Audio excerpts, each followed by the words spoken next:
Hi friends, welcome to DSR kitchen. ఇవాళ మనం ఎంతో టేస్టీగా ఉండే సేమియా కేసరి ఎలా తయారు చేసుకోవాలో చూద్దామా? అయితే ఫ్రెండ్స్, ముందుగా స్టవ్ పైన ఒక కడాయి పెట్టి అందులో 1 టేబుల్ స్పూన్ నెయ్యి వేసి, నెయ్యి బాగా వేడెక్కిన తర్వాత అందులో ఓ పావు కప్పు జీడిపప్పు, అలాగే కట్ చేసుకున్న బాదం పప్పు ఒక 7 నుంచి 8, అలాగే ఒక 2 టేబుల్ స్పూన్ల కిస్మిస్ వేసి వీటన్నిటిని నెయ్యిలో కొద్దిసేపు ఫ్రై చేసుకొని ఆ తర్వాత వీటిని తీసి పక్కన ఓ ప్లేట్లో పెట్టేసుకోవాలి. ఇలా ఫ్రై చేసుకొని వీటిని తీసి ఓ ప్లేట్లో పక్కన పెట్టుకోవాలి.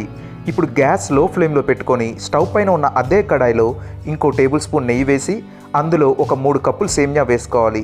ఇక్కడ 3 కప్పులు అంటే 300 గ్రాముల సేమియా, అంటే కప్పుకు 100 గ్రాముల చొప్పున 300 గ్రాముల సేమియా వేసుకొని సేమియా లైట్ గోల్డెన్ కలర్ వచ్చేంత వరకు ఫ్రై చేసుకొని ఆ తర్వాత సేమియాని తీసి పక్కన వేరే ప్లేట్లో పెట్టుకోవాలి.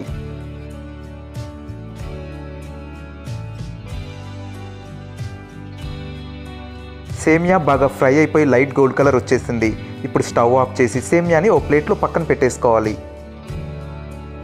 ఇప్పుడు స్టవ్ పైన ఒక కడాయి పెట్టి అందులో 6 కప్పులు నీళ్లు పోసుకోవాలి. మనం ఏ కప్పుతో అయితే సేమియా వేసామో అదే కప్పుతో నీళ్లు పోసుకోవాలి. 1 కప్పు సేమియాకి 2 కప్పులు నీళ్లు పోసుకోవాలి, అందుకే 6 కప్పులు నీళ్లు పోసామన్నమాట. ఇప్పుడు వాటర్ కొద్దిగా మరిగిన తర్వాత ఇందులో మనం ఫ్రై చేసుకున్న సేమియా వేసి సేమియాని ఓ గెరిటతో బాగా కలుపుకుంటూ ఓ 10 నిమిషాలు సేమియా మెత్తబడేంత వరకు ఉడికించుకోవాలి.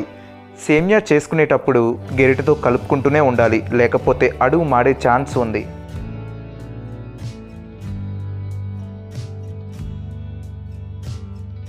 పది నిమిషాలు అయిపోయింది, సేమియా మెత్తగా ఉడికిపోయింది. ఇప్పుడు ఇందులో షుగర్ వేసుకోవాలి. 1 కప్పు సేమియాకి 3/4 కప్పు షుగర్ వేసుకోవాలి. మనం 3 కప్పులు సేమియా వేసుకున్నాం కాబట్టి 2 కప్పుల పైన 1/4 కప్పు షుగర్ వేసుకోవాలి. షుగర్ వేసి ఇప్పుడు సేమియా షుగర్ బాగా కలిసిపోయేంత వరకు ఓ 2 నిమిషాలు ఓ గెరిటితో బాగా కలుపుకుంటూ ఉడికించుకోవాలి. 2 నిమిషాలు అయిపోయింది. ఇప్పుడు ఇందులో organic kesar food colour add చేద్దాం. ఆర్గానిక్ కేసర్ ఫుడ్ కలర్ వేసుకోవటం వల్ల ఏమీ ప్రాబ్లం ఉండదు, ఎందుకంటే ఇది న్యాచురల్గా తయారు చేస్తారు కాబట్టి. అలాగే కేసర్ కలర్ వల్ల తొందరగా ఎవరైనా అట్రాక్ట్ అయిపోతారు ఈ స్వీట్ని చూడంగానే. అలాగే ఇప్పుడు కొద్దిగా ఓ పావు టేబుల్ స్పూన్ యాలకుల పొడి వేసి ఒకసారి బాగా కలుపుకోవాలి. ఇలా ఓ 5 నిమిషాలు సేమియా కొద్దిగా దగ్గర పడి గట్టిపడేంత వరకు ఒక 5 నిమిషాలు బాగా కలుపుకుంటూ ఉండాలి. 5 నిమిషాలు అయిపోయింది, సేమియా బాగా ఉడికిపోయింది. ఇప్పుడు ఇందులో మనం ఫ్రై చేసి పక్కన పెట్టుకున్న డ్రై ఫ్రూట్స్ వేసి అలాగే 1 టేబుల్ స్పూన్ నెయ్యి వేసి ఒకసారి బాగా కలుపుకొని ఆ తరువాత స్టవ్ ఆఫ్ చేసి ఓ సర్వింగ్ ప్లేట్లో సర్వ్ చేసుకుంటే సేమియా కేసరి రెడీ అయిపోయినట్టే. సేమియా కేసరి రెడీ అయిపోయింది. చాలా టేస్టీగా ఉంటుంది. మీరు కూడా తప్పకుండా ట్రై చేయండి.